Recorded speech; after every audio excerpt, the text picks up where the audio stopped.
I think naturalism can only explain some, but not all of what theism can, but only when strapped with far greater complexity. And I think these considerations push towards this idea of a simple God. And certainly there are considerations that have hit very forcefully with me the more I think about them. I also think that they do offer strong theoretical advantages to the theist if you adopt these considerations. What sort of thing could really be the sort of thing that could explain everything else that needs to be explained while also explaining itself? And this is where philosophers kind of bring their little pet worldview to the table and say, here's my worldview, thinking like a Persian cat, those cat contests or something, right?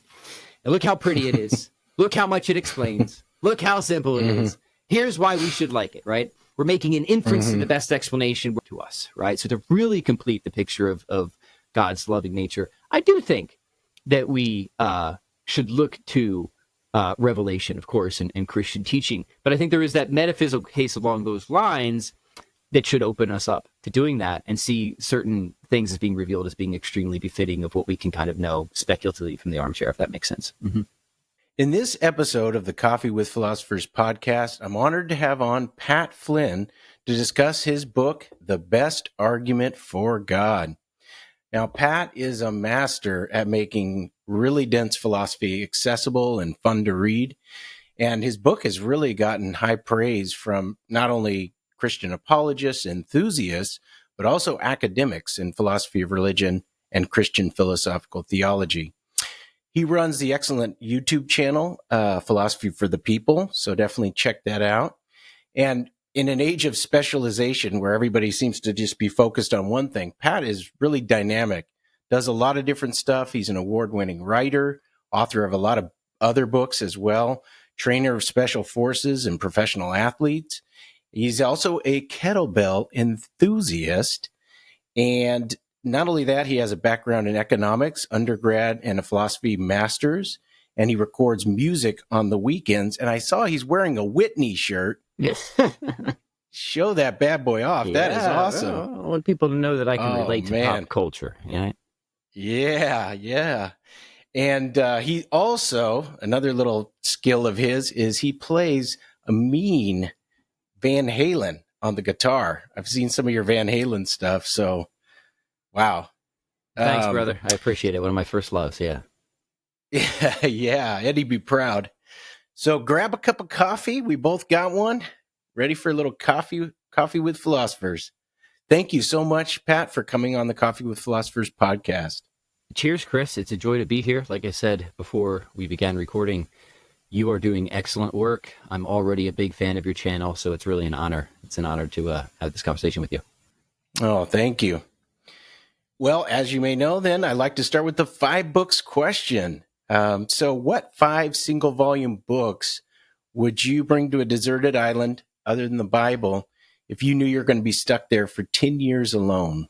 Yeah, wow. Okay, I didn't have time to prep an answer to this, so quickly off the top of my head, I would have to take Barry Miller's, I'll just consider his Fullness of Being. I think that is a seriously underappreciated work of contemporary analytic philosophy. What he's doing in that book is he's offering a robust defense of really your sort of common sense view of existence, that existence is actually something that things have, right? A theory that's come under fairly prominent attack. I think he does a masterful job of defending that theory and then showing how that theory relates to the existence of God, where God just is his own existence, how you can make conceptual sense of that, how you can derive the divine attributes from that. And really, Barry Miller makes really good use of the notion of a limit case instance of certain things to show that God really does totally escape or transcend certain categories, but is still, really relevant or related to them. And I think this solves a host of serious issues in philosophical theology. So I can't recommend that book enough. I return to it often. And what's the title again? It's called The Fullness of Being. And that's the third. The Fullness of Being, okay. That's the third book of his. The one before that is A Most Unlikely God, where he defends the coherence of classical theism. And, I'll just add that one too, so I don't take up too much time. So I'll take 2 of Miller's. And that book was way ahead of its time. He was addressing these modal collapse and contingent knowledge objections that are sort of all the rage right now, I think quite decisively a while ago. So I think people would really benefit from returning to the thought of Barry Miller. He also has a book, one prior book, and that's From Existence to God, really technical but rigorous cosmological sort of argument. So there's three. Take three of Barry Miller's books. He's a big fan. Norris, Wow. I'm a big fan of his. He's not a big fan of mine. God rest him. Passed away, Father Miller. I'll take Norris Clark's The One and the Many. I'm also a huge fan of Norris Clark, contemporary Thomistic thinker, Jesuit actually, but just very creative in his sort of modern day application of perennial philosophical principles. Again, working on a lot of important issues. I think he's a guy who's attentive to the concerns of both sorts of theists, if you're looking like classical theists and called neoclassical theists, where classical theists are really emphasizing God as sort of a very satisfactory ultimate explanation. We'll get into that. But neoclassical theists are wanting to emphasize God's sort of ability to relate to us and be personal and this or that. Clark is very attentive to both of those, and I think he offers some really novel solutions where you can kind of merge the best of both worlds. And then I'm also a huge fan of epistemology of Bernard Lonergan, another Jesuit, but deeply inspired by Thomas as well. And his book, Insight, was also very big for me. I return to it often. It's one of those books, like the first time you try to get through that, like it makes you feel really dumb. But if you stick with it, it's so dense with so much, so many brilliant insights that I think I could spend my entire life on an island, milking that book for all of its riches. So I think that's 5, right? Yeah. Wow. That's great. And I had never heard of Barry Miller. So thank you. I'm going to have to check out his work, and I'll provide a link to all of Pat's recommendations or what he'd take to a deserted island. So kind of trying to get the big picture on the table. What do you think? Why maybe do you think this is the best argument for God? I'm assuming it's not just like marketing, although it's good for marketing to call it the best argument for God. The publisher but I'm assuming that you really, title, right? Yeah. It's good. It's good. And, you have Oppy's The Best Argument Against God. Is that it? Mm-hmm. And so just why briefly do you think, what's kind of the overall picture? And then why do you think this really is the best route to go in arguing for God? Yeah. So if I want to, cover myself, I can say, look, I just said it was the best argument. I didn't say it was a good one. Wink, wink, right? But I do think it's a good one. I think it's a very good one. But I mean, what is the argument, right? I mean, a lot of people think that I'm just like venturing one of Aquinas's cosmological arguments or something like that. And I have a lot to say about cosmological reasoning in the book, and I know we'll probably talk about it here. But the argument that I'm thinking of is actually an attempted reversal of what I think is a very serious argument for naturalism, stuff that many sophisticated naturalists venture. It's also, interestingly enough, one of only 2 objections that Aquinas considers in his Summa. And that argument is something like this. It's not the problem of evil. We'll get to that in a minute. It's a little bit different. And it essentially says this in contemporary form. Hey, if 2 theories explain just as much, believe the simpler theory. Well, look, naturalism and theism, they're on an explanatory par, but naturalism is simpler. So believe naturalism, right? And like I said, I think that that's a serious objection. Aquinas, in a slightly different form, thought that was a serious objection, so it deserves a serious response. And my response is to say, well, I think the right way to really think about this issue is something like the following. Hey, if 2 theories explain just as much, believe the simpler. Okay, I'm on board with that. But I think naturalism can only explain some, but not all of what theism can, but only when strapped with far greater complexity. So believe theism. That is the argument or the general thesis of the book. And then what that allows me to do, Chris, is really just venture a whole museum of different arguments, right? It allows me to sort of build this cumulative case to substantiate that claim where what I'm interested in, what a lot of philosophers of religion are interested in, is looking at like the sort of broad features of reality and then trying to, determine, hey, what worldview can best, make sense of these broad features? Things like contingency, order, stability, rationality, what have you. I list them out in the book, right?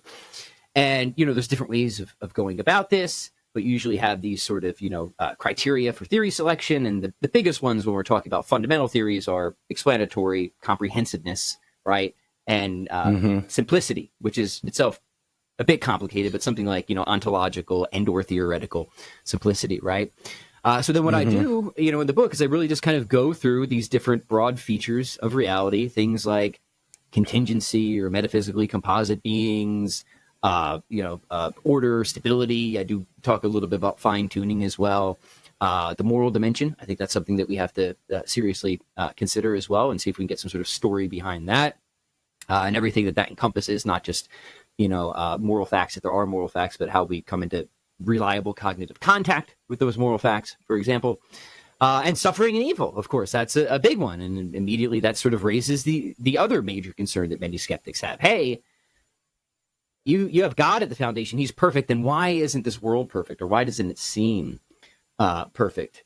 It's funny, Chris. Just real quick, not to get on a tangent, but I was in discussions with some people the other day, and I think this is kind of the cartoon version of it. But I think one of the ways of sort of understanding the worldview comparison debate between, and I'm really, by the way, for clarity, I'm really interested in looking at classical theism versus a pretty mainstream metaphysical naturalism. And naturalism is sort of your philosophically developed form of atheism, right? But I think a lot of the concern from the theists is that naturalism severely underpredicts, right, or has an explanatory poverty, simplicity consideration aside, whereas naturalists think that theism over predicts, right? A lot of smart naturalists that I read and talk to, they don't think that God can explain a lot of stuff. They just think that if God did exist, then the world wouldn't have so much awful suffering and stuff in it, right? It's a perfect foundation predicts a perfect world. So theists have to grapple with that. I do in the book, of course, at considerable length. So that's a 10,000 foot overview, and I hope it makes a little bit of sense. Yeah. Oh yeah, that's really excellent. So in the first part of the book, you're sort of setting things up regarding kind of what the God is, and as you mentioned, you're embracing the Thomistic classical theist conception of God, and so on that conception, you have the omni attributes, and then you have those four additional characteristics of timelessness, immutability, impassibility, and simplicity, and those actually do some work in your argument. Yeah. And at the end of part one, you summarize your argument to that point as follows: quote, "We have argued that the contingency of the world demands necessity as its ultimate explanation, and that something can be necessary only if it does not have contingency implying features or attributes.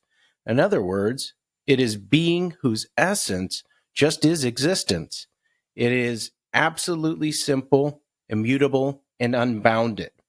We can unpack a little bit more about the contingency aspect in a minute, but a question that I saw on a Facebook thread is, could someone who's a non-classical theist, a personalist, or somebody who thinks one of the four attributes that uniquely apply to classical theism don't hold, say they think God is passible. Sure. God can have emotions, or God's mutable, can be changed, or they deny simplicity for various reasons. Could someone be on board with your book, say, if they embrace a non-classical theistic view? Yeah, great question. It's an important one. It's a deep one. So let me try and kind of give a broad response to it. I'll start with a general background of what I think is motivating so many of the traditional philosophers towards this view of classical theism. I'll try and keep it simple at first. But the idea is generally this, right? That we look around the world and there's these things or these types or these categories of reality that just do not seem to be good candidates for an ultimate foundation. And not just a necessary being, because the issue isn't exactly just that something's necessary, but that it's independent, right? Or that it's self-sufficient. You can have beings that are presumably necessary or necessary truth that still are ontologically dependent or have some sort of deeper explanation. So we want to go further than just mere necessity, if you will, right? And the general thrust, I think, behind a lot, not all, but a lot of cosmological reasoning is like, look, if we're going to have an actual adequate explanation of these various features of the world that imply dependency or contingency. So, for example, some traditional categories or features would be things that change, things that move from one state of being into another state of being, right? Which underlying that would be a sort of metaphysical composition between principles of potency and act, which again is pointing out to something like to explain why these principles what are funded in their unity, right? For example. All right. So if you think that's the case, if you think that, composite things sort of by and large, or if not universally, are always sort of pointing out towards something that can explain their unity, that can fund their unity, or if you think that changing things kind of succumb to being composite things. And I think for a lot of Thomists, it really does come down to metaphysical composition, right? And it's going to come down to metaphysical composition on the level of essence and existence most fundamentally, right? Where things like me, you, or a corn, there's a real extra conceptual, extra linguistic distinction to be made between their essence, their whatness, if you will, and their actual existence or their presence or inclusion in reality. And so we're looking for something that funds the unity of these two things, right? So if you think these intuitions are right, and there's lots of arguments to push them further beyond just mere intuition, but I think this is an intuition that a lot of us have, right? Then I think where you're going to naturally move is towards the idea that if we're going to get an adequate non-circular explanation of why there are any things of these sort or these types of things, then we have to escape those categories altogether, right? We have to escape the category of contingency. We have to escape the category of mutable being. We have to escape the category of composite being. And this is going to give us something like a classical theistic conception of God. And this is why classical theists are usually, pretty insistent, sometimes annoyingly so with their rhetoric, about the simplicity of God, right? Because it's sort of the simplicity of God that is supposedly theoretically securing the self-sufficiency and the self-explanatory nature of God's self-sufficiency, right? Where God can be that which can explain everything else while also having the reasons for his existence internal to himself by lacking all of these contingency implying features of attributes. But from simplicity, you have the sort of inevitable chain, the daisy chain of those other features, right? So it's not like you get immutability first or eternity. It's sort of the other way around, at least for a lot of Thomists. You have simplicity to kind of cash out what sort of entity could possibly be a candidate for a fundamental self-sufficient reality, right? But then from that, along with other sort of background assumptions about the nature of change being the progressive actualization of potential, for example, if you relate essence and existence as classical theists or Thomists do as potency to act, then if God is just pure existence, he's going to be pure act. He's not going to experience change, right? He's going to be an immutable being. And now that invites a host of really interesting and challenging questions, right? But it's sort of, it just comes along for the ride. And then if you think time is something like the measure of change, well, then this is pushing God outside of time, right? That God is, whatever else God is, he's an eternal being. It's not that he just lasts forever. He's just outside of the temporal dimension altogether. So what I like to sort of suggest here, and I say suggest because, as you know, Chris, these are very complicated debates, and there's many different Thomists and positions among Thomists, let alone Scotus and stuff on the debate of simplicity, which we couldn't possibly resolve all of those here. But I think these are good considerations. And I think these considerations push towards this idea of a simple God. And certainly they're considerations that have hit very forcefully with me the more I think about them. I also think that they do offer strong theoretical advantages to the theist if you adopt these considerations, and they invite other considerable objections as well, that will position the theist in a way that they really have a structural theoretical advantage when compared to naturalism, right? Because it will be the case that they have an entity in their ontology, if you will, that no naturalist could accept, right? Unless they're just a classical theist naturalist, which I don't know, maybe somebody is. There's new positions popping up every day, but does that make sense? Is that helpful at all?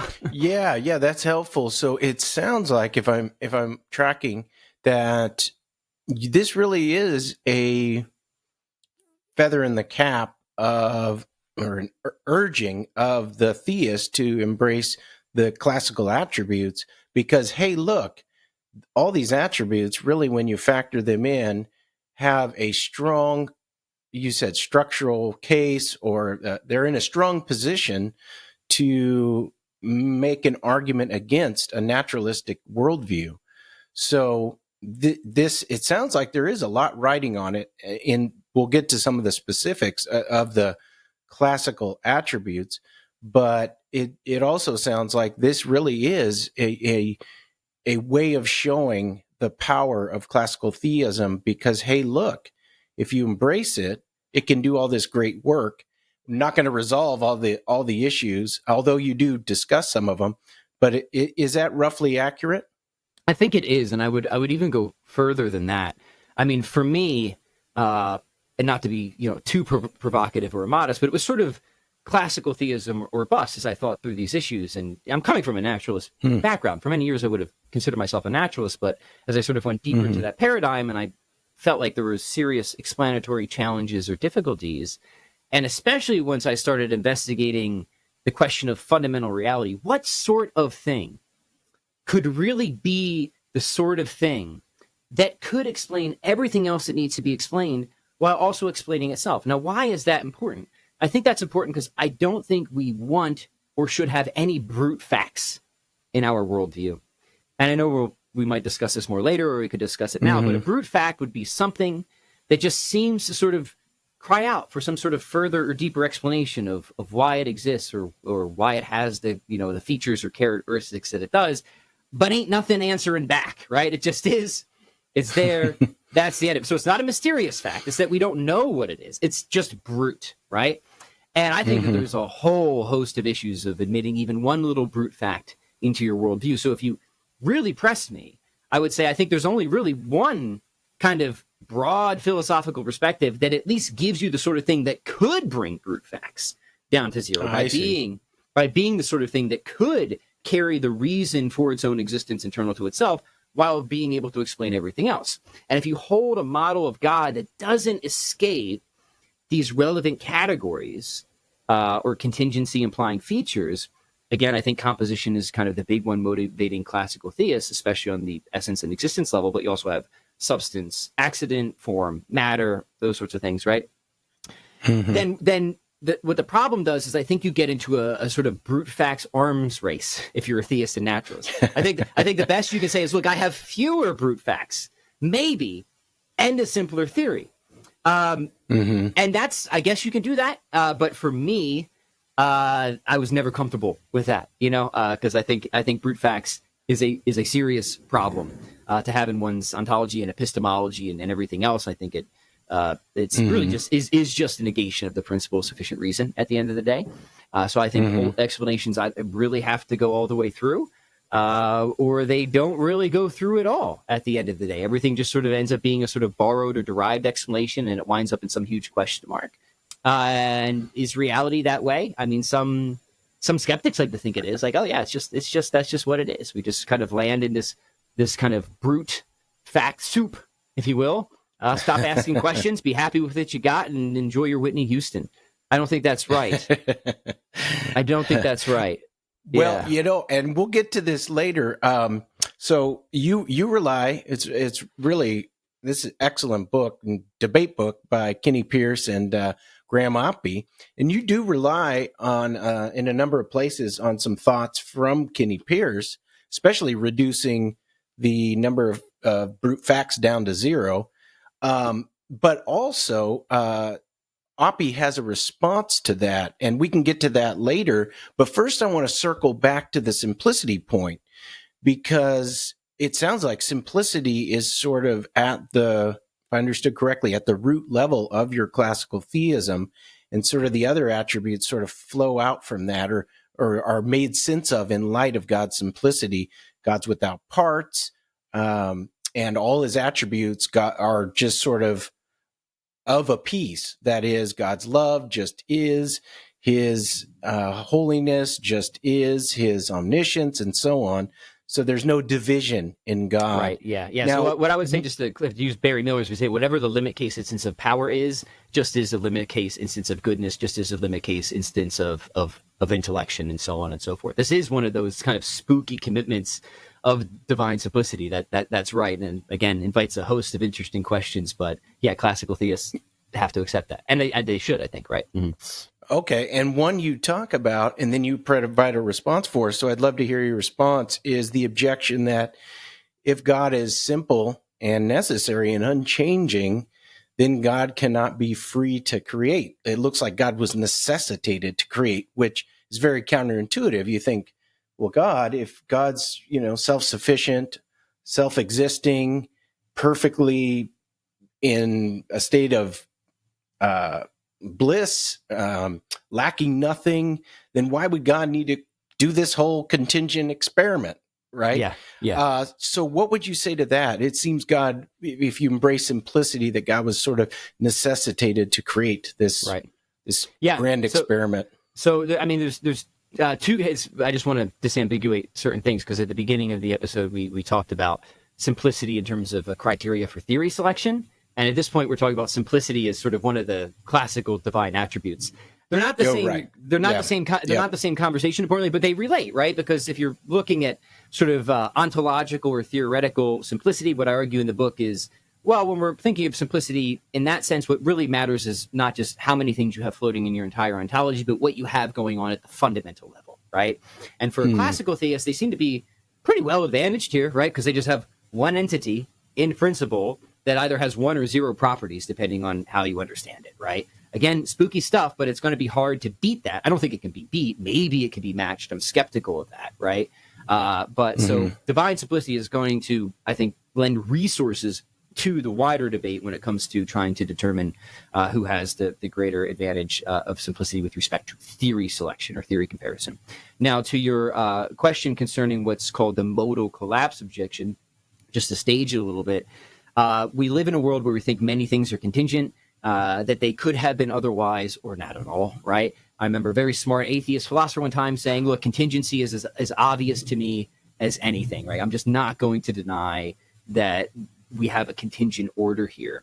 So what the modal collapse objection is trying to press from the classical theists to say, hey, look, you have these commitments of classical theism, and they would seem to sort of collapse the distinction between the contingent and necessary, right? If God is absolutely simple, then for whatever reason, whether because he's purely actual or immutable, it's sometimes pressed from different angles, right? Then God could not have done other than he did, right? So it turns out that this world is not contingent. It just sort of necessarily spilled out of the divine essence, right? And I think that would be a huge cost, right? I think it would be a huge cost for Christians, because I think that we have good biblical warrant for the contingency of creation. I think it's just experientially obvious as well. It seems as stark as an intuition as really anything, right? But that God need not have created. That creation was a gift, right? It wasn't something that was that God was sort of compelled to do from anything extrinsic or intrinsic to himself, right? That this was a free gift of God. So I think we want to avoid modal collapse if we can. I know some thinkers just embrace it. I think that's a mistake, and I don't think you need to. So the question is this: does anything need to change within God for God to become the creator of the world? And what I argue is no. There's no reason to think that anything within God, that God has to acquire some sort of new metaphysical accident, that we have to make God a composite being in order to say that God created this world versus some other world or no world at all. And what classical theists, I think, are ultimately going to do here, Chris, and many already have done, is they're going to adopt some sort of extrinsic model of God's causal agency, right? That God, as classical theists understand him, is going to be sort of invariant across possible worlds. I'm not the biggest fan of possible worlds talk, but it could be helpful here, right?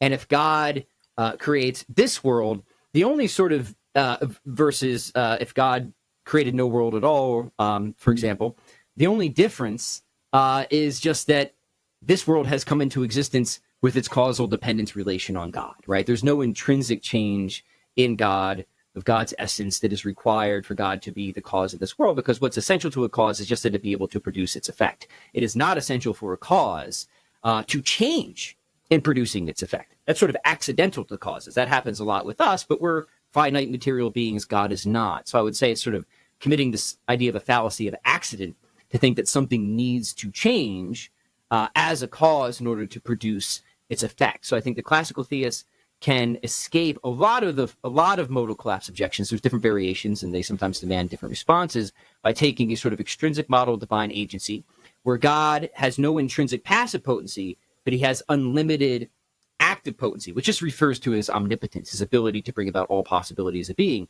And if you just hold that God's sort of free, spontaneous action just is that God's creative action just is the effect coming about with its dependence on God, then you can avoid the worry of reintroducing composition to God, and I think still hold on to and make sense of the contingent order. I think it's also a sort of a leaner ontology at the end of the day. I won't go to the mat on that, but it does seem to have just kind of fewer commitments floated around this sort of model, if it makes sense, right? Mm-hmm. Yeah. Now, a related kind of follow-up or worry, I understand what you're saying about God. If you embrace this view of God as just sort of having his causal power and not having to change in order to cause things. It's just, he's pure act, as you say. And so he's going to have causal power, and nothing inside him has to change in order to produce. No gears need to rotate, doesn't need to kind of like flex up before, right. Yeah. The effects. Right. But a worry I have is kind of related to this, is that it seems to be the case that God creates for no reason. Mm-hmm. That is, let me explain. We're talking about God's omnipotence, which you mentioned, and that's like his causal power. That's his power. But then also, it seems like God needs to have some sort of reason before him why he would go beyond the Trinity. He can do it, as you mentioned, but in order to do it for a reason, it would seem God, even if you think having a reason before him doesn't change anything, it seems like on this model, if you can't account for why God would create in terms of having a reason, then it looks like God creates for no reason. Mm-hmm. And you might think a reason is something internal. And so in that sense, God does need to sort of have an idea or change his mind or something like that. Something needs to change in God in order to have this reason to create, even though he could just create without a reason. But then it looks like God created for no reason. So how might you wrestle with that? So here's how I think the classical theists, they wouldn't deny what you're saying, that God creates based on reasons. They would just say that sort of, that God, in being the absolute simple principle of everything, understands himself perfectly as that unrestricted act of understanding itself, right? And within God's perfect self-understanding, God knows all the ways that things could possibly exist. He also knows that nothing could exist unless he causes it, right? And I think God's knowledge is also non-propositional, if we're going with simplicity, and there's lots of other things that I would qualify here, right? But if God creates, he still creates based on reasons. But his closing down on those reasons that he does know by knowing himself perfectly of why it would be good for anything to exist, and the ways that various things can participate, if you will, in the divine essence to sort of manifest the infinite, in various limited ways, the infinite goodness and perfection of God. And I think that there's some other background metaphysical principles here, like the principle of the good is self-diffusive, for example, that can do a good amount of work, that, there's kind of two ways of enjoying one's own perfection or goodness. You can just kind of chill and delight in it, or you can share it, right? And I think that's going to help the classical theists give some reason of why God would create beyond himself. It's an act of sheer love and gratuity, which fits with the Christian story. But they'll just say, like, look, God intentionally choosing to create this world or closing down on whatever those reasons are doesn't involve any gear rotating in God. God choosing down on the reasons to create this world just is this world coming about with its causal dependence relation on God. We still don't need anything to kind of spin in God or a metaphysical accident to accrue, but we can definitely still say that it's intentional action, because it is certainly based on reasons that we can't peer into those reasons, but we know that they would be reasons that God has access to in virtue of, his absolutely simple intellectual nature. Does that help? Is that addressing the concern? Yeah. Mm-hmm. That's a good understanding of his omniscience. I like what you said about understanding itself. That's from Lonergan, by the way. Yeah, he's big on the sort of epistemological cosmological argument. So that's how he likes to position classical theism. Mm-hmm. Yeah, and there's more we could follow up on there, but I thought it'd be good to shift to part one, and which you mentioned the principle of sufficient reason. So in part one, you call it how come anything? The stories philosophers tell, and philosophers tell a lot of stories. And chapter one is in the beginning on the hunt for ultimate explanation. So in this chapter, you get on the table a bunch of key methodological tools, the principle of sufficient reason, inference to the best explanation. So can you kind of explain those two tools and kind of how they're relating and working in your book in order to support your argument? Yeah. So just even a little bit more background, what I'm doing in this book is I'm kind of trying to marry two philosophical approaches to God that it seems to me, Chris, and you tell me if you think this is right, that many philosophers, theistic philosophers, they think you have to kind of go one way or the other, right? You see a lot of philosophers who think that the only thing that is really relevant to the existence of God are those traditional metaphysical demonstrations where you start by just carving reality at its joints, kind of picking out the sort of necessary metaphysical substructure to make sense of various phenomena like change or identity through time, stuff like that, right? And this is where you get these traditional, distinctions between act and potency, or form and matter, substance, acts, and all that sort of stuff, right? Just getting into metaphysical weeds. And then you see that also has further entailments towards the God of classical theism as its necessary foundation or structure. So really it's sort of like, doing your kind of being your field metaphysician that gets you just an entailment from certain undeniable features of the world to classical theism. These are sometimes called metaphysical proofs, right? They're deductive, aggressive arguments, right? Because they're claiming a lot. But this is how so many traditional philosophers thought about God. It wasn't a matter of probability or what is the best explanation for a wide range of data. It was if world, then God, world, God, right? And fill in your metaphysics to complete it, right?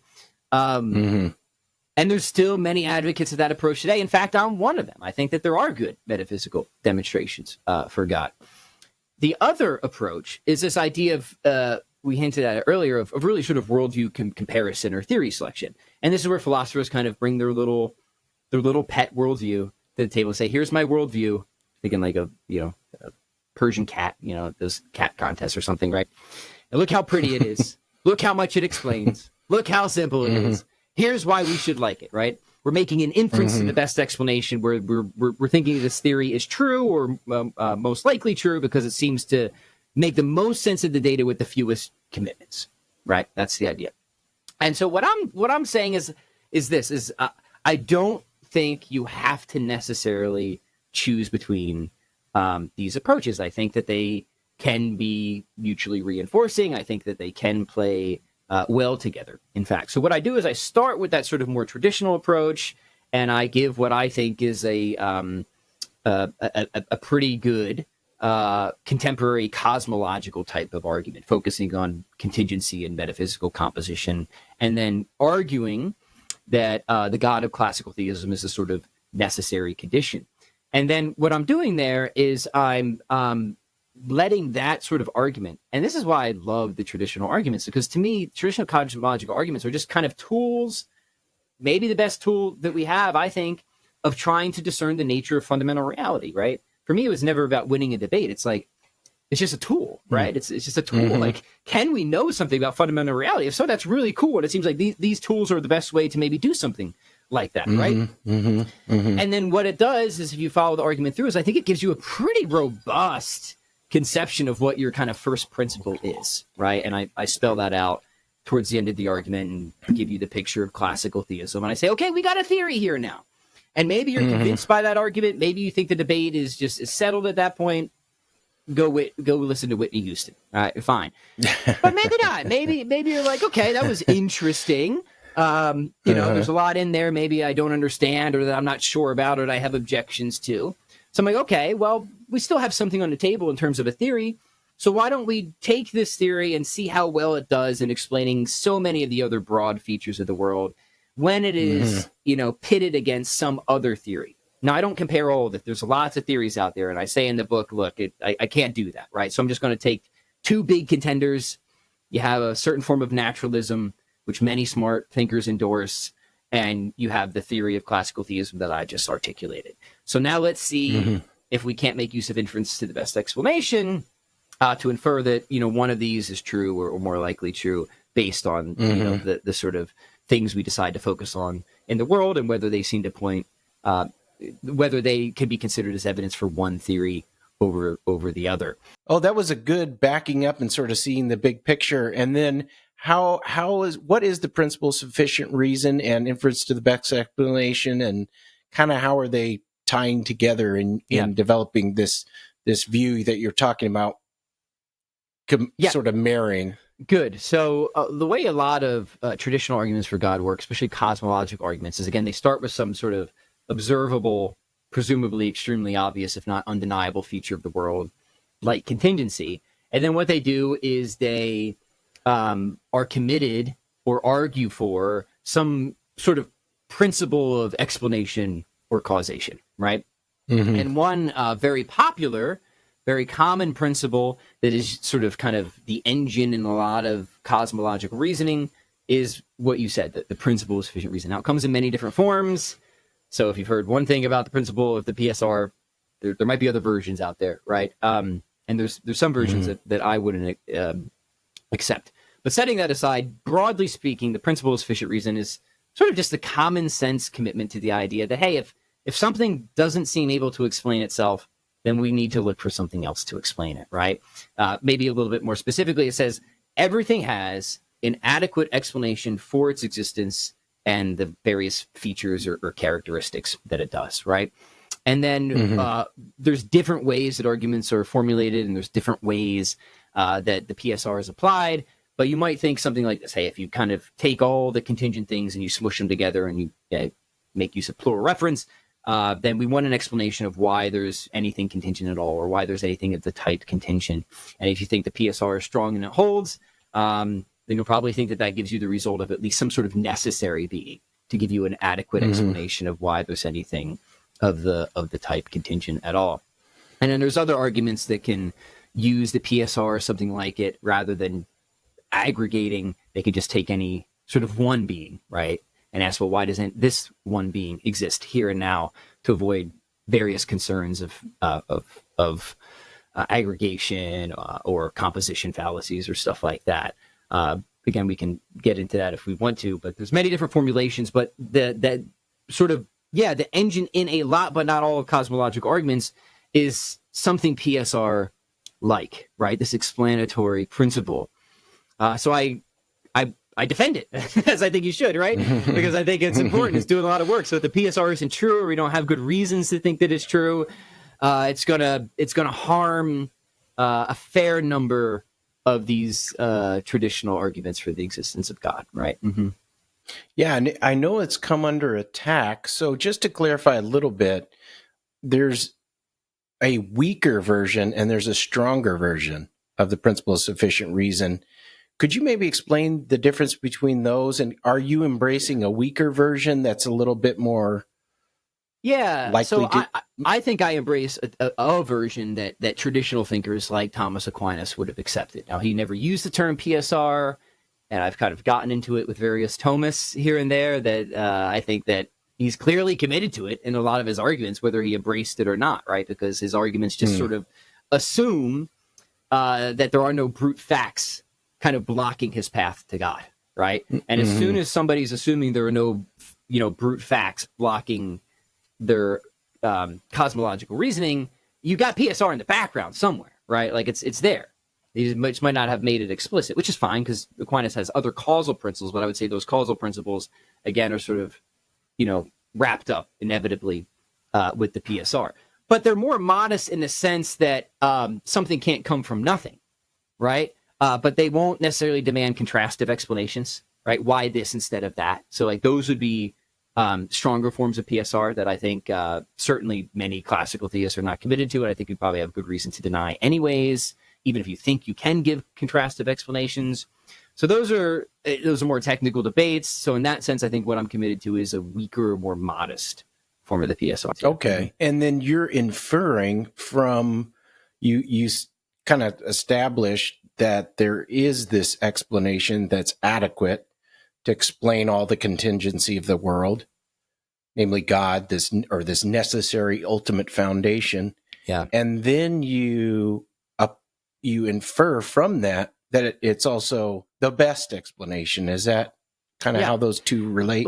Well, that's right. We're talking about IBE and PSR, and there's actually, I think, a strong link between those practices. I mean, even Thomas Nagel, an atheistic philosopher, said that he thinks that inference is best explanation just is sort of a restatement of the principle of sufficient reason, right? If PSR is false, it seems like we're losing, any sort of non-arbitrary way to determine whether something is evidence for one theory over another versus just a brute fact, right? So it seems like a lot of our practices in science and philosophy really are kind of, you got PSR in your back pocket.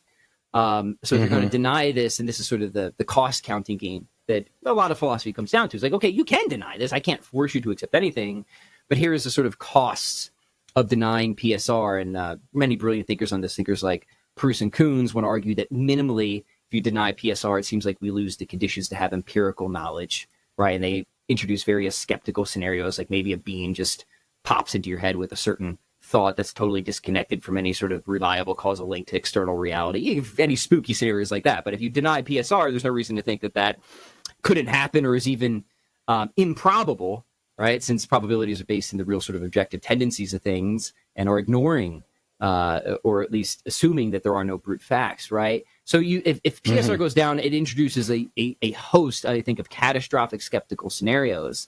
And then the question is, well, do you want to bite the bullet on these? Can you coherently bite the bullet on these? And certain thinkers will go even further and argue, no, you can't, right? Just a very enterprise of rationality demands your commitment to the PSR. So I think the costs are very high.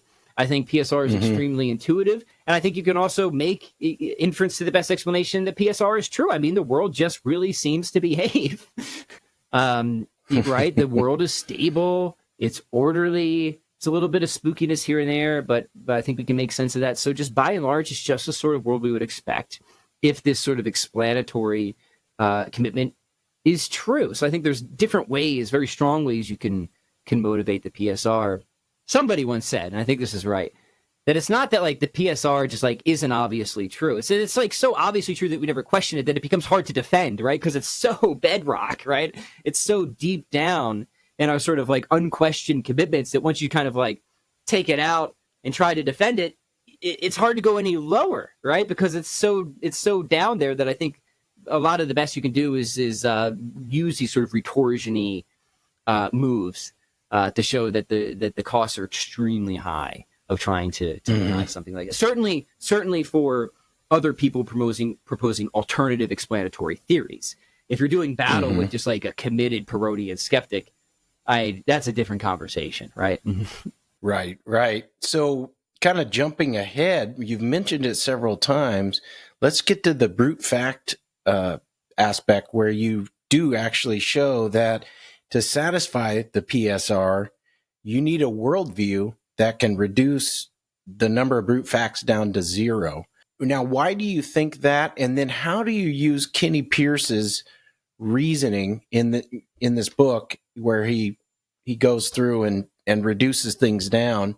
Can you explain the steps? He has some different steps that he does in order to reduce brute facts down to zero and why you think that works. So number one, reducing, why do we have to reduce brute facts down to zero to satisfy the PSR? Yeah. And then number two, kind of how do you do that? Yeah, well, I'll just reiterate what I said before, that brute facts just are the negation of PSR, right? That's just what a brute fact is, right?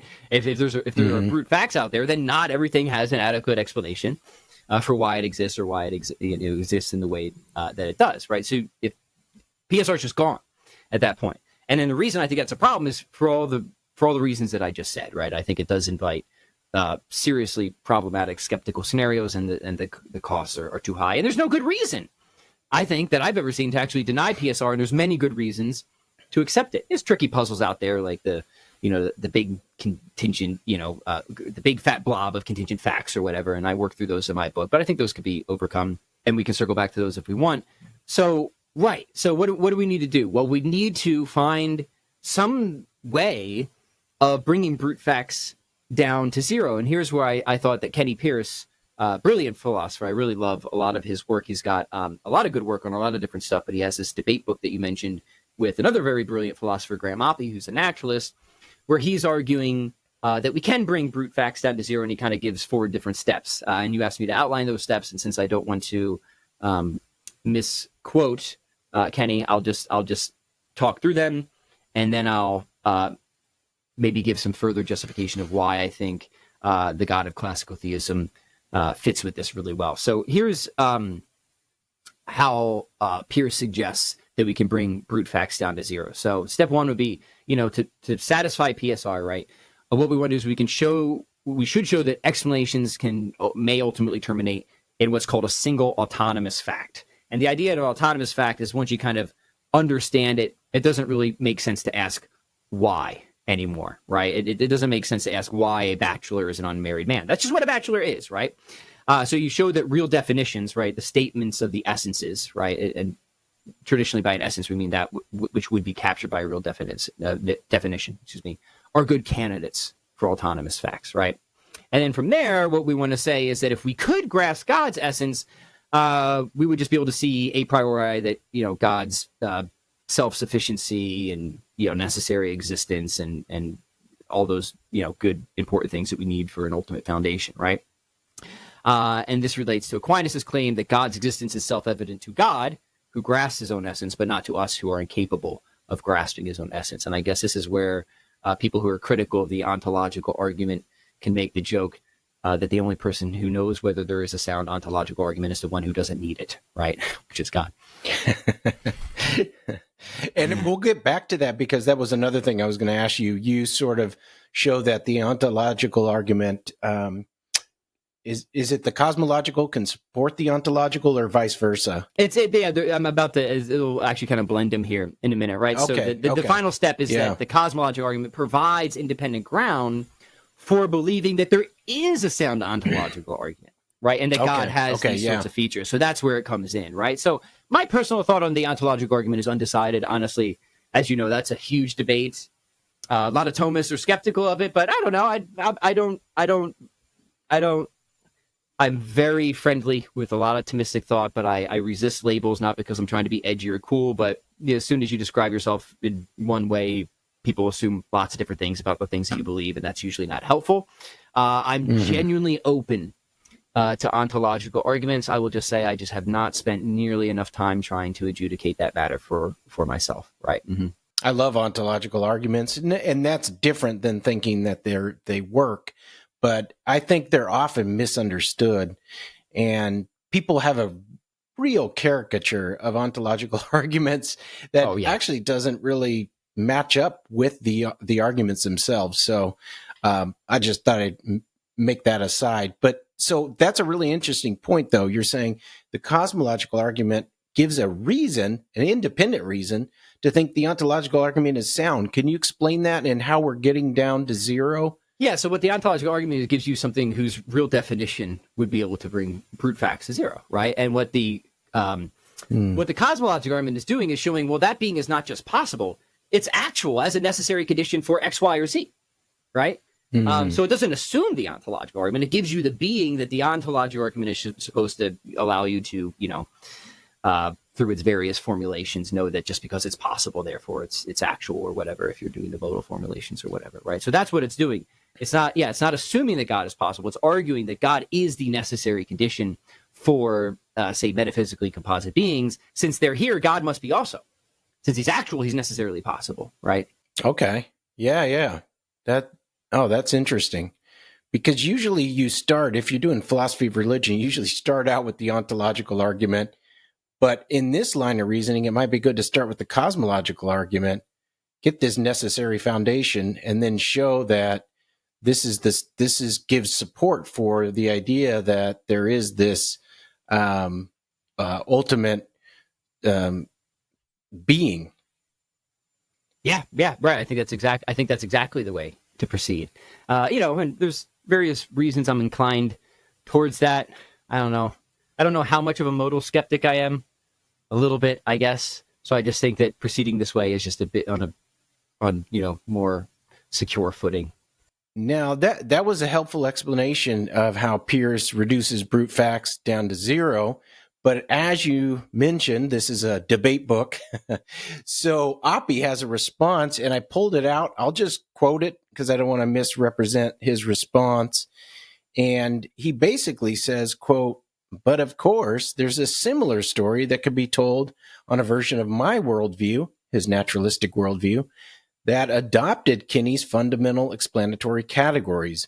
We need only the following two assumptions. Number one, the initial singularities existing and having the properties that it does, including its being governed by the laws that it is governed by, is explained by the initial singularity's real definition."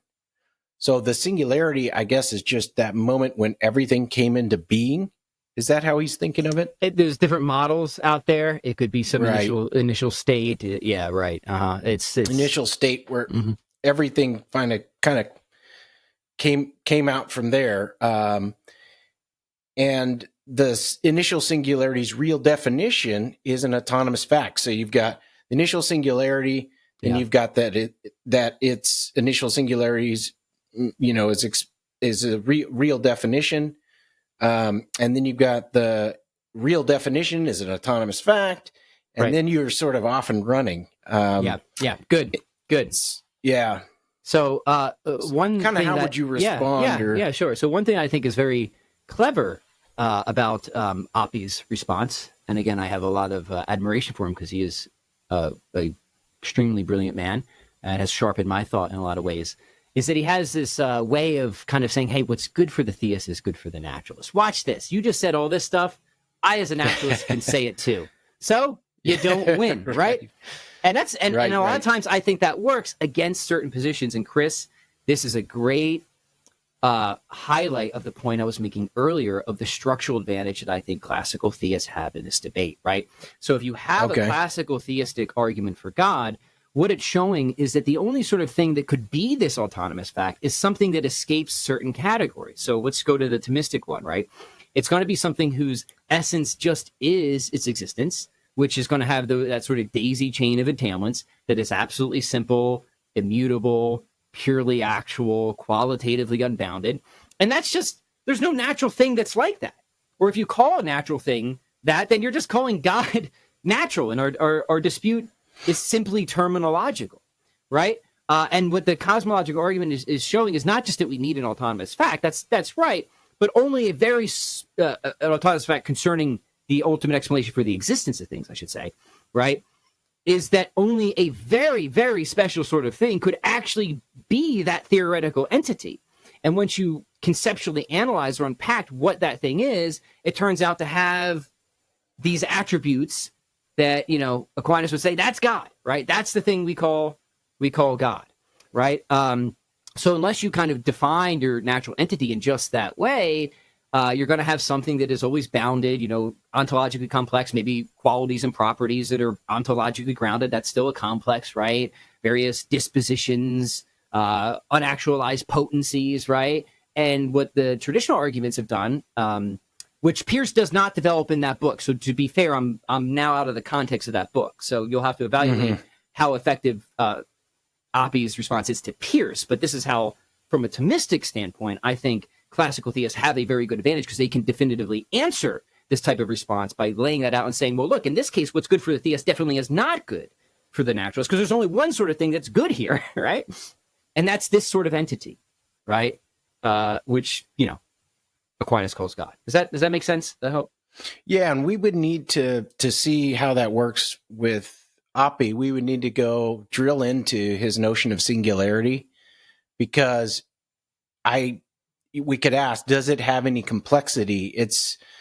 I don't know if it's the moment before the Big Bang, or I don't know how he's conceiving of it. There's different ways that it's spelled out, and if people want a really good article and analysis of this, a theistic response to it's a different debate, but Joshua Sijuwati has an article called "The Theoretical Virtues of Theism," and he specifically takes up Oppy's sort of worldview system and analyzes it in different ways. Now he's looking again at principle of theory selection, but it will kind of spell out the different ways that, maybe a naturalist could go on this issue, because there are different ways, right? But I think that there's not going to be any way that can adequately counter what's being proposed by the traditional theists, unless they're just calling that entity, which is God, by a different name, if that makes sense, right? Yeah, because that's what I was thinking. I was thinking, well, just sticking with his methodology of, look, I can do this too.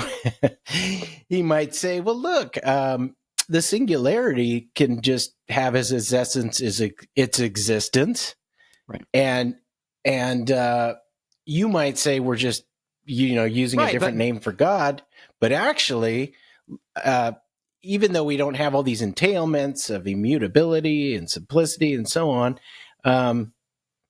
this can do all the work, so to speak, theoretically, that your God can, in reducing things back down to zero. So it's true that maybe we don't capture some other features of reality, but at least on this point, I can get what I want in terms of satisfying the PSR, just like you can. Mm-hmm. Yeah, I'm just going to insist that that's incorrect, right? Because if you come on board with and this is important, and this has to be flagged, the general broad metaphysical background that is not just Thomistic, but I think it's just sort of the perennial philosophy. Obviously, Thomas, I think, is the great synthesizer of many different schools of thought, Aristotelian, Neoplatonic, and what have you, right? That when we think of beings, and here, let me just try and motivate this another way, right? Let me give another type of argument here that I plant the seeds of in my book that doesn't require PSR, actually, right? So take an entity called Thumper the rabbit hopping around in my backyard, right? What Aquinas is going to say, what many theists say, is that this entity is a metaphysical complex, right? That at the basement or the engine room of being, it's a composite between essence and existence, right? A particularized rabbit essence, Thumper, and its act of existence, right? The whatness and the isness, if you will. Okay, now if that's right, you have this constituent ontology, then we run into a pretty big problem right away, right? Because we can ask, okay, which one of these constituents is explanatorily prior? Explanatorily, not necessarily temporal, right? It's actually the Thumper element, interesting enough. Why? Because Thumper's existence crucially requires Thumper for its individuation. It can't be the existence of Thumper unless Thumper is already there to individuate it or complete its existence, if you will, right? Well, now we have a problem. Now we have a problem because apart from its existence, Thumper is literally nothing, right? So it doesn't have the ability to do anything. It doesn't even have the capacity to be a part, right? So now once you dig into this, you start to get, I think, an actual contradiction, right? So you have a being that has parts that must be able to be parts, but when considered in se, just in and of itself, they can't be parts. So they must be parts, but they can't be parts, right? What's the solution to this? The solution, I would argue, is you have to look to something beyond Thumper. So Thumper can't just be a brute fact in this case. He's a contradictory structure. You don't need PSR. If you can draw out a contradiction, then you say, okay, we can't just brute fact our way over Thumper. Something must be supplying the capacity for these parts to be parts, and it can't be the parts themselves or Thumper the composite whole, right?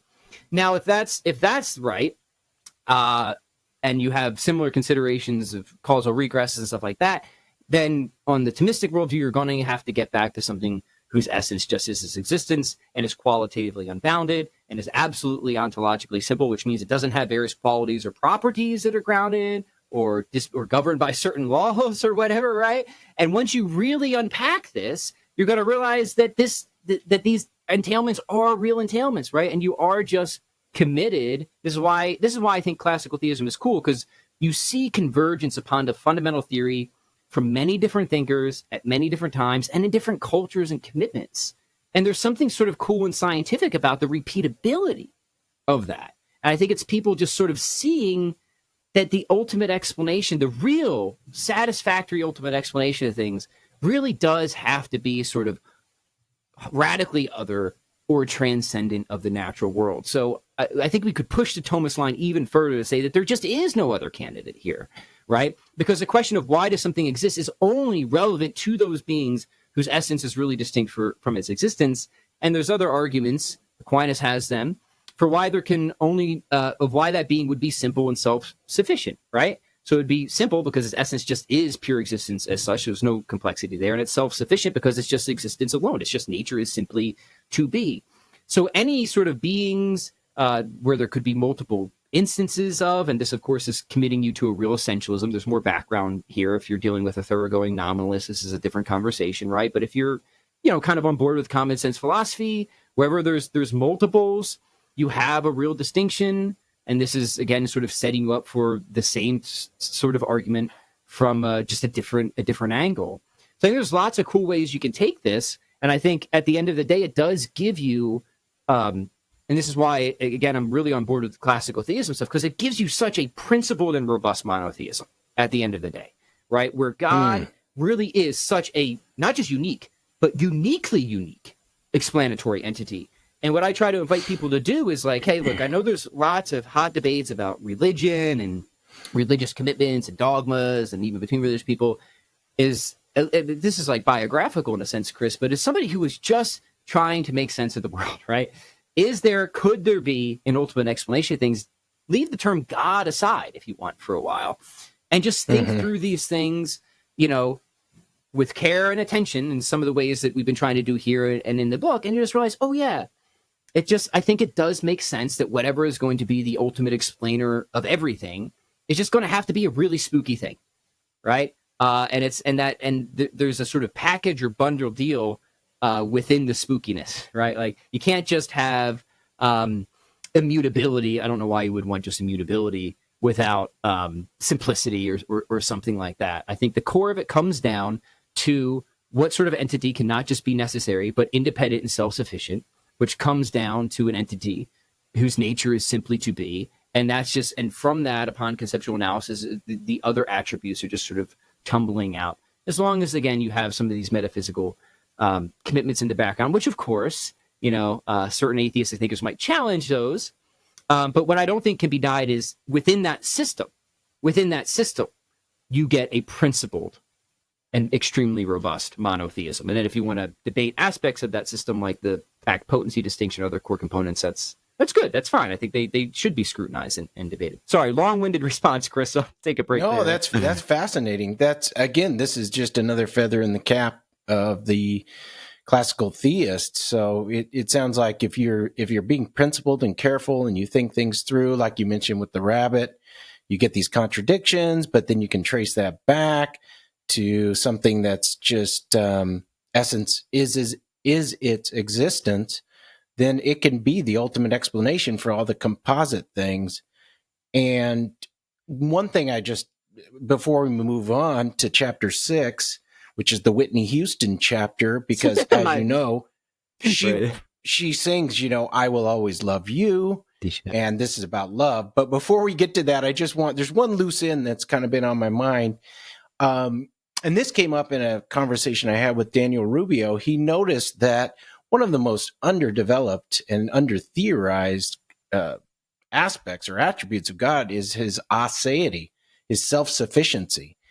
And so I'm curious, does the way that you're sort of at the fundamental level, God's essence is his existence, and is this a way of defending or defining the aseity or the self-sufficiency of God? Because when you have this being whose essence is his existence, then it's not going to need something outside of itself or add extra to itself in order to exist. Yeah. So this is just more of like a footnote, but I'm just curious. This is really good. I think that's exactly right. And this is what classical theists are really sort of insisting upon. Like, look, if we're really concerned with ultimacy, aseity, primary causality, like simplicity is your doctrine, guys. Like this is what's holding it all together, right? So again, when we're talking about something being sort of self-explanatory, which, certain skeptical thinkers have called silly or indefensible, I don't think it is. Again, from the I would say broadly Thomistic position, because I think a lot of thinkers can be on board with this. If you have this sort of real distinction between essence and existence, and you have these arguments that there can be only one being in principle whose essence just is its existence, and it's not susceptible to multiplication and what have you, It's uncomposed and self-subsistent. You're getting, right, a principled reason of why this being is not just necessary, but self-subsistent, right? It's just nature just is to be. It just is to be. And then from there, we could say, the question of how can it be that Y exists or whatever is really only appropriately asked of entities that are really distinct from their existence. Like, that's not even an appropriate question to ask of this entity because it is self-subsistent. And it also allows us to say, okay, now this is the sort of entity that seems like the right sort of thing that could be that autonomous fact that Pearce was talking about, if that makes sense. And it doesn't seem like there's any other candidates in the neighborhood that could be a principled candidate for that fundamental autonomous fact. So I think that's right. Right. Self-sufficiency, aseity, primary causality. These are like some of the biggest motivators, if not the biggest motivators for ultimacy for the classical theists who are so committed to the simplicity doctrine. Right. Oh, good. That's helpful. And getting to the Whitney Houston chapter, love is more fundamental than molecules. Real quick, if I just say one more thing, I just always like to emphasize, because I know the simplicity is a hot debate, especially among different Christians, but I always like to emphasize, like, this is not and should not or need not be it's really is, I think, a debate between various philosophers. It's not like a denominational debate between like Catholics and Protestants or anything like that. There's tons of brilliant Protestants out there defending divine simplicity. There's lots of Catholics out there defending divine simplicity. There's also been many Catholics that seem to divide divine simplicity of many Protestants. So sometimes people think it cuts across the, falls along those divisions. It doesn't. That's helpful. Just to, maybe that'll be helpful to people. Yeah. So sorry. Good. Go ahead. Good. No, that's helpful. So in chapter 6, you talk about, I love the title, Love is More Fundamental Than Molecules. So God, this is where you argue God didn't have to create anything, but as we sort of talked about earlier, there's this sense that God's goodness and God's love is self-diffusive, and God can create without having any change in himself.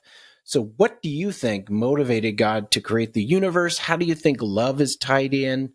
And why do you think love is more fundamental than molecules, as the the chapter's heading is? Yeah, so whatever is in God is a commitment of simplicity, right? As you stated before. So how might, first off, and you're right, I am committed to that traditional principle that the good is self-diffusive. There's been some really good work on that in fairly recent years. I think it deserves more attention because it is such a traditional principle that the good just naturally sort of seeks to communicate itself or whatever. I mentioned Norris Clark. He's interesting because he addresses the sort of modal collapse concern of saying, look, if you're committed to the good being self-diffusive, then wouldn't that entail modal collapse? Like, that God as the good would naturally diffuse himself. But he actually uses the Trinity to block that. He said God is internally self-diffusive, right? So anything beyond that is pure gratuitous choice. But that's a neat, people can explore those issues further, but I thought that was a really neat way to bring in sort of Trinitarian and Christian theology to keep these commitments, harmonized and not leading to other issues. So maybe that answers part of your question there. So right, why do we think that God not just has love, but is love? Well, if he has love, he is love, because whatever is in God is God by the commitment of simplicity. And I think from, obviously you can go to Revelation, but if we're just doing a philosophical analysis, I think you can start somewhere along these lines, right? That being and goodness are convertible, right? This is another one of those traditional commitments that whatever else goodness is just being under the aspect of desirability or perfection or something like that, right? And that the first and most primordial good that any of us can have, right, is that good of existence, right? That's the first actuality, right? And then you have second actuality as we continue on to our perfection and stuff like that, right? And what is at least one of the core commitments of love? Well, it's willing the good of the other, right? Pretty traditional commitment as well. So what we can at least, I think, minimally say is that if these cosmological arguments are right, especially the Thomistic one, right, then God is sort of granting us that gift of actuality or existence, that most fundamental good upon which all other goods depend, which God does orient us towards, right? Not out of necessity, but out of sheer gratuity. Because before we existed, there was nothing that we could do to possibly deserve or merit the gift of existence, right? So it's done out of sheer gratuity. So God, from a metaphysical standpoint, really sort of is, it sounds a little cheesy, sort of loving us into existence, right? I think that's kind of romantic. I think it's also true. And I think that it lines up really well with, of course, revealed theology. And I'm sympathetic to Aquinas. Like, many think that Aquinas is sort of one click from being an agnostic with his philosophical theology. I don't know if he's quite as apathetic as some thinkers, make him out to be. But I do think that we can learn, a fair amount about the what of God from natural theology and philosophy. But I think the who of God is something that needs to be revealed to us, right? So to really complete the picture of God's loving nature, I do think that we should look to revelation, of course, and Christian teaching. But I think there is that metaphysical case along those lines that should open us up to doing that and see certain things as being revealed as being extremely befitting of what we can kind of know speculatively from the armchair, if that makes sense. Mm-hmm. Okay, yeah. Let me try to make sure I'm tracking, and maybe this will help people out. So you can correct me where I'm getting off base. So in the Trinity, you have self-diffusive goodness or love amongst the members of the Trinity. So we can say that goodness is self-diffusive, but that it doesn't spill over automatically, or it need not spill over automatically into creating contingent things. Right. Yeah. Because it's God is full Perfect. and complete. It's perfect, complete, right? Yes. Mm-hmm. Mm-hmm. Yeah. So there's no necessity to create. But then you're saying we bring in love, which is made of at least willing the good of the other. It's also like if you embrace Eleanor Stump's view and Aquinas' view, or her development. Union with the beloved. Union, well, right? Union with the beloved. So then it's not necessary. It's I guess a contingent fact that God could actualize, but now we see that his love, which is in him and just is him, sort of inclines him to, I don't want to say out of the goodness of his heart, but that's kind of, like, hey man, philosophers can use cheesy lines. It's totally cool. We can use cheesy lines, and and if we're gonna bring in Whitney Houston, I think I use a line, "Love is what makes the world go round," or something like that. Hey, makes the world go round, and it was God was the original Whitney, and I will always love you to eternity, that, brother. So it leaves. It just, there's something missing. Like, if it's a case that God didn't have to create, but he did so out of love, then in a way, it seems kind of arbitrary that he created. But maybe that's not right. Maybe you would just say his love is such that even though he need not create, it just, I see what I'm saying. I'm trying to say, it motivated him. Yeah, it sounds like a little bit motivated like him. There's reasons. There's motivation and reasons, right, that do not determine there's motivation God, and reasons, but provide an adequate explanation. And this relates to your typical objection to free will, right? The free will is neither determined nor random. There's a third category. It's reasons-based action, right? And there's a whole traditional, sort of metaphysical background behind that the will, is only determined to the good as such, God. So, right, God just is his own end. He's the only being that is his own end. So he's not determined to anything, apart from himself, right? But same here, like, we're not determined to any finite particular good, but we can focus on various sets of reasons. And I argue in the book, and I think this is a correct, although you have to be a lot more patient with this analysis. There's a lot of work done on this. Yves Simon would be a great resource for people if you want to get into freedom of the will. That the will just is the active power to end deliberation and to make efficacious any finite motive for action that is itself not inherently determining. That's just what the power of the will is, right? And once you kind of have this is a... Oh, sorry. Yeah, go ahead. But it's reasons-based action, so it's not random. It's not like there's no rhyme or reason behind it, right? And then, I just wanted, for people, I just want to clarify. So you're embracing an agent causal view of libertarian freedom. Is that right? Yeah. So I am a libertarian. Now I think whenever we talk about God, we speak analogously. So I wouldn't want to say that, his willing is exactly like ours, just like I wouldn't want to say his power is exactly like ours.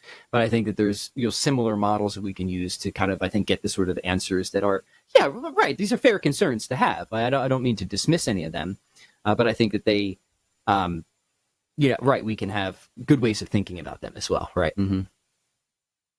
Okay, so on this model, then you show there's in the book there's a difference between something like it's a fallacy or a mistake to just think things are either determined or random. Yeah, there's a logical contraries, they're not contradictories, right? Yeah.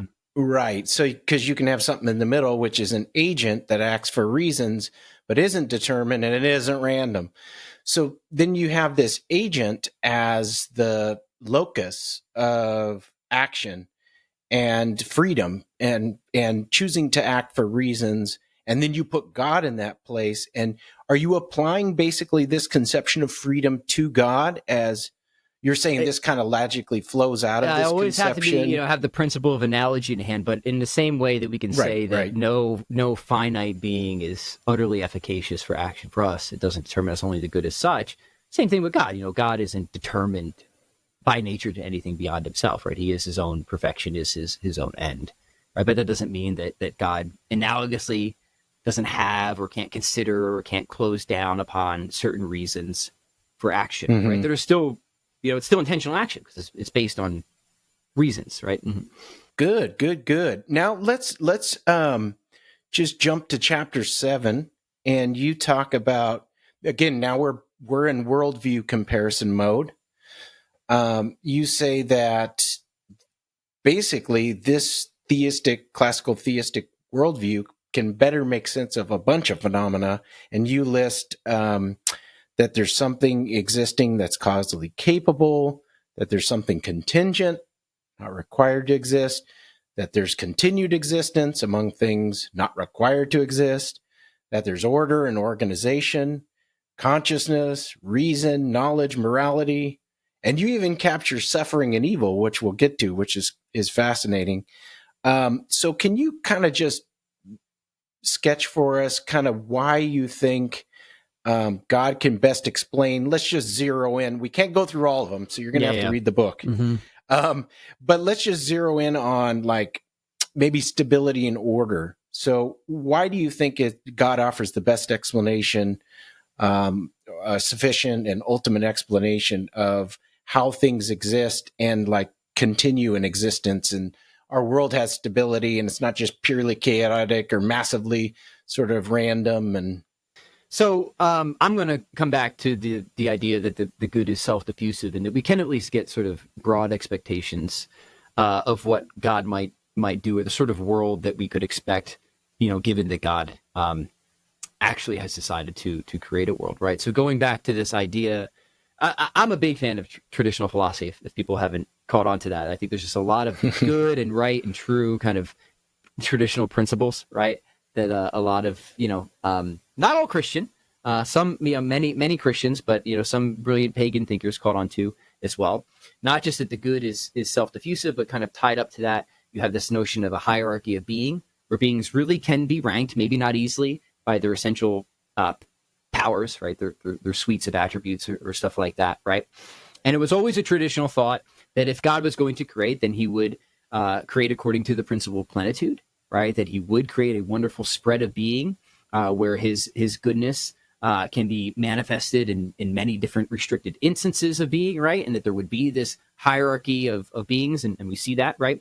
God would also know that beings like us are good, right? So if God is going to create out of this principle of goodness and love and to share the goodness of existence, right? I don't think it'd make a whole lot of sense just to make to make rocks, right? Because like what can rocks enjoy? Not a whole lot. I mean, rocks are cool. They're fine. I think it makes more sense if God were to bring into existence other spiritual intellectual entities that actually have the ability to reflect conscious entities and to really enjoy, right, the gift that is existence. And I think you can even go further, and this is where I kind of give a little philosophical preamble to say, hey, maybe we can even push philosophy to kind of point towards Christianity, because, you know, it is good that we exist, but the greatest good that God could give isn't just that we exist, but that we actually be united to God, to the Godhead. So I think you can get some, you know, probability here that if God was going to exist, he wouldn't just bring things, including intellectual, spiritual beings, into existence, but he'd also order them to the end, all of creation, with himself. And here I draw from, again, Thomism, but Norris Clark, that man is kind of uniquely situated as a microcosm within the macrocosm, because in the great chain of being, we consider like the lowest, you know, material bits all the way up to the angels, right? We're kind of like a super concentration of that stuff, right? We have the lower powers, you know, locomotion and sensation, and we're material, physical. We also have that spiritual faculty of intellect and will. So like the human being, without, you know, being like too narcissistic about it, sort of is like what it's all about, right? We're the microcosm within the macrocosm. And a lot of traditional Christian thinkers thought that by God pulling humans into union with himself, he's sort of dragging all of material, all of creation along for the ride, right? I've always thought that's a beautiful thought, right? Again, romantic, but it's got some, you know, good metaphysical support behind it. And dang, does that fit well with the Christian story, right? That is a good, philosophers love stories. That is a good story to tell, right? Yeah, that is a good story. And it fits well with the fact that the Imago Dei, or made in the image of God. Yeah. And just one quick point about that is that if God's going to bring about beings like us that are physical, material entities, that are rational, social animals, he's got to create a stable and orderly environment, right, of the sort that we see. So we can get those sorts of predictions, those broad expectations, if you will, I think, from the classical theistic picture. I think it does set us up for expectations of being like us and the sorts of ends that we do seem to have, right? Sorry, that's a very brief response, but I know we're excellent. Thank you so much. Well, we decided we're having so much fun and we have so much more to talk about. We're going to do a part 2. So this will be the end of part 1. I'll get that out. So stick around, or stay tuned also for part 2 to this, because actually we'll go deeper. Now we'll have time to go deeper into the morality chapter and the problem of evil chapter. So thank you so much for being on the Coffee with Philosophers podcast, Pat. Really fascinating. And you might even have me, the agnostic, about classical theism versus non-classical or neoclassical, sort of leaning over toward classical now. Wow, you're kind of maybe starting to make a believer out of me. Well, that's right. I had no idea what your position or background was, and let's just say I respect the concerns of thinkers on both sides, and it's a fascinating debate. It's an important one, and I hope people enjoyed the conversation. I know I have, Chris. So thank you so much for having me on your show. You're welcome. Thank you.